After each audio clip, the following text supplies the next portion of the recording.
আমি 28 শতক জমি আবাদ করছি, তো জমি আমার ফাটে গেছে, আমি তো তেলই পাচ্ছি না। এখন কী সমস্যার মধ্যে পড়ে গেছি সেটা আমার মনে জানতেছে, কত টাকা খরচ।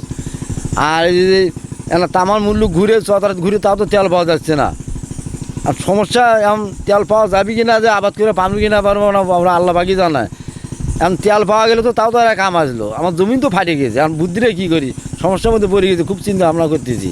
হ্যাঁ, সেক্ষেত্রেও তেলের ক্রাইসিস দেখা যাচ্ছে। তারা মেশিন চালাইতে পারতেছে না, সেচ ব্যবস্থা বিঘ্নিত হচ্ছে। এখন ডিজেল পাওয়া যাচ্ছে না, তেল পাওয়া যাচ্ছে না, এখন কাজ নেই। ওই জন্য এখন পড়লে আমি নিয়ে এসেছি। এখন কী করি, এই সময় কোনো কাজও নাই। এখন পড়লের কাজ এটা ঝাংলিয়া বান দিতে হবে, ওই জমিটা নিয়ে দিতে হবে, নিয়ে আবার পড়লের বান ঠিক করতে হবে, বাঁশ গাঁটতে হবে।